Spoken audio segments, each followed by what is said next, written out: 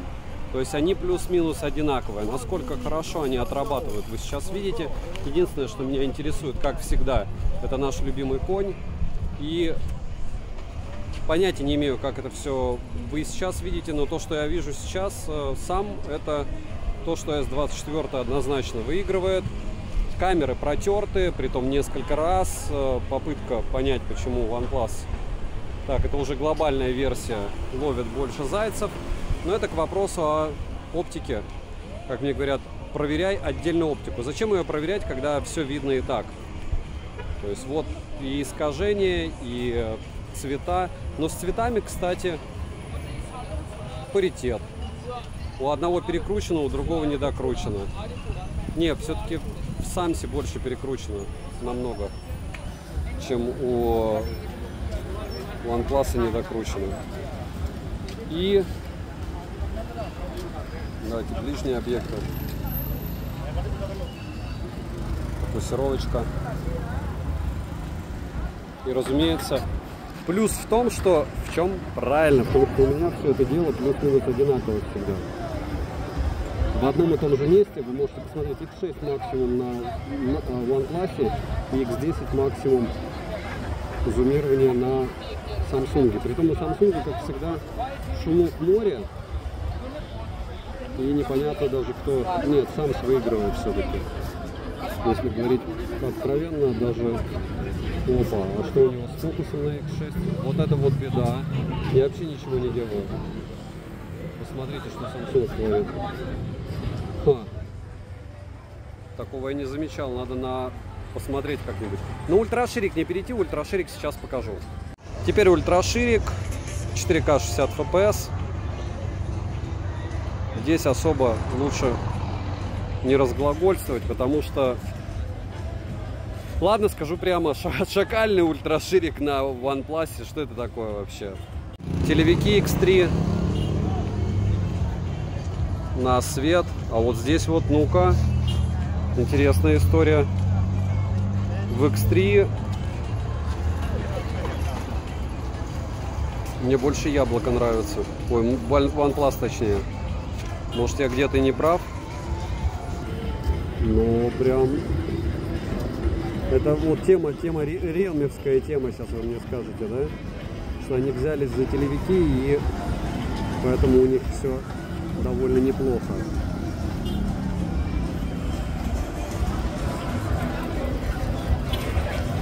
Где вам телевик больше нравится? Ну и фронталка. Разрешение у Samsung максимум 4К 60 FPS для фронталки, у OnePlus 4К 30 FPS, так что если вы хотите выглядеть получше, разумеется, стоит брать OnePlus.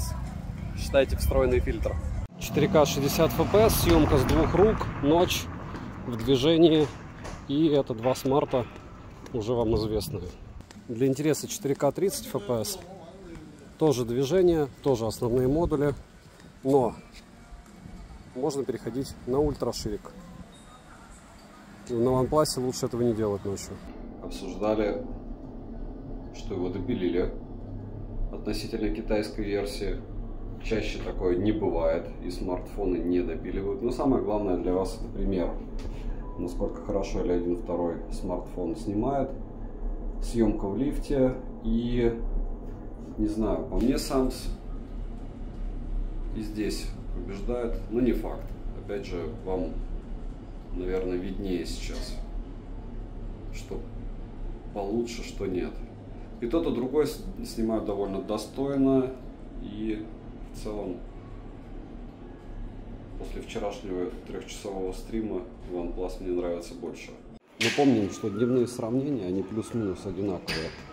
Почему плюс-минус одинаковые? Потому что в условиях с достаточной освещенностью, по большому счету, что мы проверяем? Стаб только.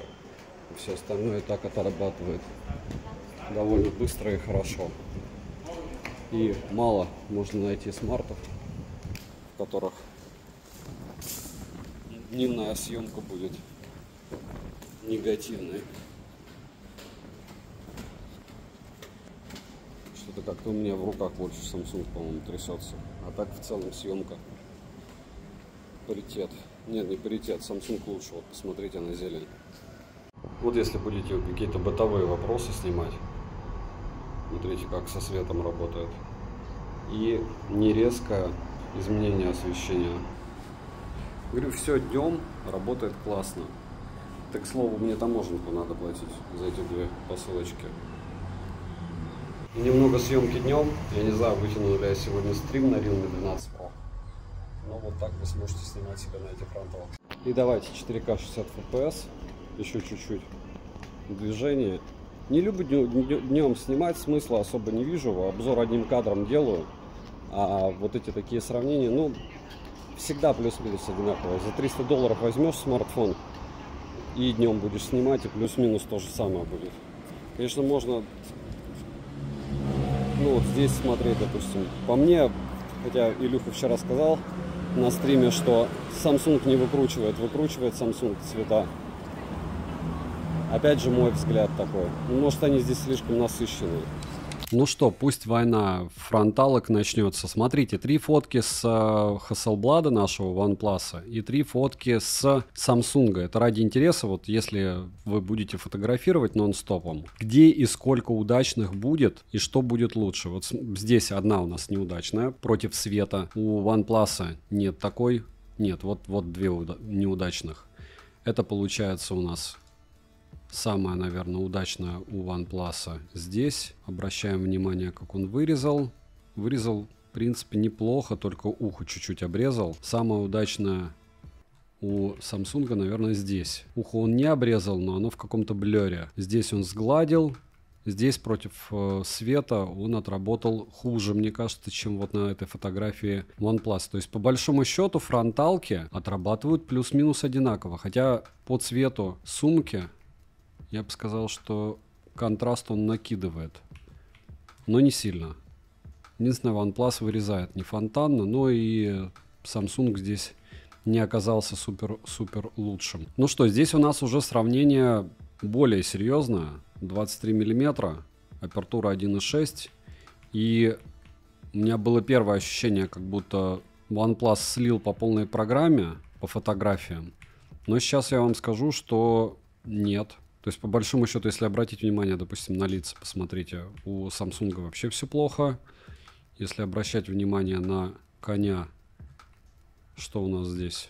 Ну, деталей больше у Samsung, хотя все в блере. Я не понимаю, почему такое размытие. Я повторяюсь, что я каждый раз протираю камеру. Если посмотреть на черепицу, то то же самое. В общем, абсолютно конкурентоспособные фотографии. Единственное, получается, светом зайчики поймал OnePlus. Вот это вот плохо. Вот по свету он проиграл.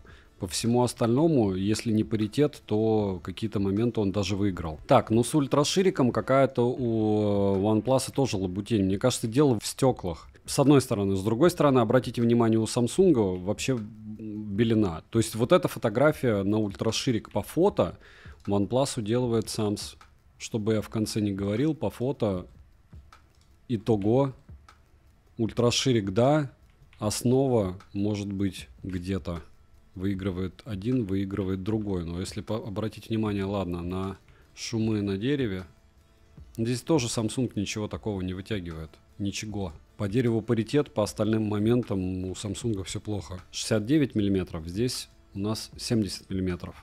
И единственное, здесь горизонтально, здесь вертикально. Вот обратите внимание на коня. Пусть даже OnePlus накинул нам контрастности, вот то, что делает Samsung, это он делает хоть как-то. То, что делает Hasselblad вместе с OnePlus, хорошо. Прям хорошо. Хорошо. Здесь не тот цвет, и здесь переконтраст. Но по мне, ну, даже сравнивать нечего. То есть какая-то мутатень у Samsung S24. Еще один пример. Смотрите, горизонт завален или нет, это не важно. Почему? В общем, когда я видео снимал, мне показалось S24 по полной программе уделал OnePlus, я сделал фото. Я, разумеется, подождал, никакой ручной фокус я не включал. Вот это автофокус. С одного и того же места основной модули. Я вам скажу, что когда я смотрел на смартфонах, все было в пользу S24 по полной программе. А теперь на мониторе скачивайте исходники, потому что это небо и земля. Так, и я призываю за вас к сознательности. Вот смотрите, как можно фотографировать на OnePlus 12, не особо заморачиваясь. И фотки просто классные. Можно показать только их и сказать, как классно, но почему я сейчас это, допустим, делаю? Обычно я говорю, смотрите исходники, не все так волшебно. У OnePlus все намного более волшебно, чем ты видишь на самом смарте. И, наверное, это самое главное, потому что я не ожидал, что они так подтянут фото. Исходники качаем, сравниваем, никого не слушаем, потому что вам работать с этой фотографией, вам на нее смотреть и, соответственно, вам с этим делом контактировать. Я в положительном шоке от смартфона в плане фото. Ну что, 4К 60 FPS, съемка в движении, солнце довольно неприятное, довольно яркое, хотя свет рассеян. Съемка с одной руки. И довольно сильный ветер еще при этом всем. Вот так сможете снимать на смартфон. Насколько эффектно, эффективно решать вам. Долго снимать не буду. Но в целом, не знаю, как мне вчера на стриме сказали, все плюс-минус одно и то же. Ну, все плюс-минус одно и то же, но не одно и то же. Особенно, когда ты за это много платишь. И особенно, когда собираюсь с этим ходить долго, либо попытаться вернуть там, свои деньги при продаже, если уже попользовался и не нравится. Но в целом, повторяюсь, армия фанатов OnePlus очень даже большая. Не зря столько просмотров даже китайских версий, которые блокируются и убирают. И фронталка, и те же условия.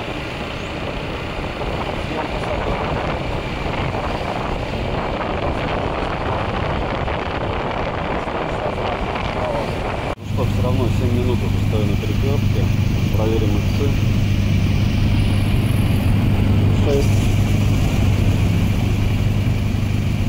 Это плавно поведу, как мне говорят, задолбал ты уже дергать смартфон и снимать. Стараюсь снимать красиво и плавно вообще. И еще немного двухоконки. Кружочек можно двигать во время съемки.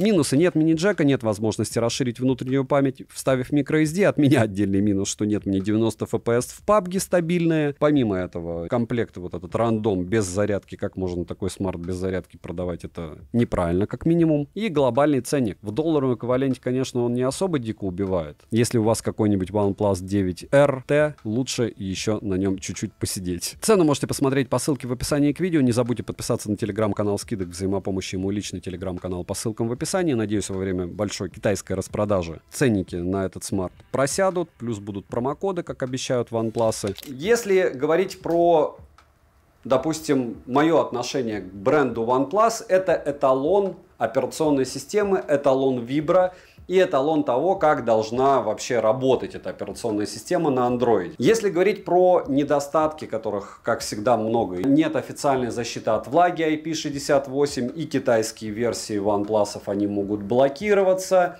и нет 90 FPS в PUBG, он сбрасывает довольно сильно. Но если брать китайскую глобальную версию, мы помним Android Auto, агрегация частот здесь, все бенды здесь относительно китайской версии. И помимо этого есть еще и eSIM. Стоит ли разница между китайской и глобальной версией своих денег? В моем понимании да, потому что у меня был OnePlus Ace 3, который 12R, и 12R у меня тоже на руках обзор будет на канале. Так вот, OnePlus Ace 3... он был заблокирован. Хорошо, что я нашел индуса, которому заплатил $30, плюс мне еще сделали возврат, и в итоге у меня Ace 3, я уже рассказывал, вышел в районе 29 тысяч рублей, но мне повезло. Если вы купите китайский OnePlus 12, который будет, опять же, со слов продавца, разблокирован, подготовлен, и он не будет заблочен, то это будут те же тапки, только в профиль, по большому счету. Но вы всегда будете думать о том, что может быть блок. С другой стороны, это не такой блок, как уход в ребут у Xiaomi недавно. Почитайте новости, они выкатили одну из обновлений, не все установили, не для всех это, как говорили правильно, HyperOS не влияло. Но те, кто были на MIUI, получили кирпичики на какое-то время и лишились всей информации. У OnePlus таких вещей не бывало. Если говорить про его фото и видео возможности, я думаю, что никто не будет спорить, что даже Samsung S24 на довольно такой сырой прошивочке его удел. Почему сырой? Потому что OnePlus уже много месяцев продается. И в целом, как бы я хорошо к нему не относился, его точно приобретут и точно приобретут фанаты. И как бы плохо я не относился, то же самое. Поэтому, разумеется, если брать именно стоимость, много чего можно купить. Oppo Find X7 Ultra, Vivo X100 Pro. Это все будет лучше по камере, хотя у Vivo Dimensity процессор и такое себе. Можно приобрести тот же Samsung S23 Ultra. Если вы понимаете, что такое OnePlus, если вы понимаете, что такое флагманы OnePlus, да, они стали уже, как говорится, зарабатывать, вместо того, чтобы делать флагманы топ за свои деньги. Здесь не топовая фронталка, нет 4К 60 FPS, здесь нет 4К 120 FPS, как в Xiaomi 14 Ultra или Samsung S24 Ultra. Здесь нет защиты от влаги IP68, но я прекрасно понимаю, что, повторяюсь, что бы я ни сказал, фанаты приобретут, и я вам скажу, что если вы фанат, вы не разочаруетесь. Смартфон классный, марку держит. Относительно 9-й версии, как у меня спрашивают, стоит ли обновляться, допустим, с 9RT, пока, мне кажется, нет. Потому что ничего прорывного я здесь не вижу, не появилось, к сожалению. Девайсы, повторяюсь, от меня в отрыве от цены однозначно да, не в отрыве от цены, если вы не фанат OnePlus. Лучше всего, разумеется, подобрать какой-нибудь OnePlus подешевле, 12R, допустим, Ace 2 Pro, Ace 3 Pro, или, для примера, Nord 3, великолепный смартфон, погонять на нем и понять, нужны ли вам флагманы от OnePlus. Потому что флагманы от OnePlus это отдельная история. С другой стороны, у них отличные часы, я OnePlus Watch 2 уже купил, они уже в пути. У них отличный планшет, хотя это то же самое, что оповский планшет, вы помните, но не супер-мега флагманский. У них отличные беспроводные наушники. И в целом, если собирать комплект, у OnePlus получается такая классная конфетка. Спасибо огромное за просмотр. Надеюсь, мой подход вам близок. Добра и удачи вам, дорогие друзья.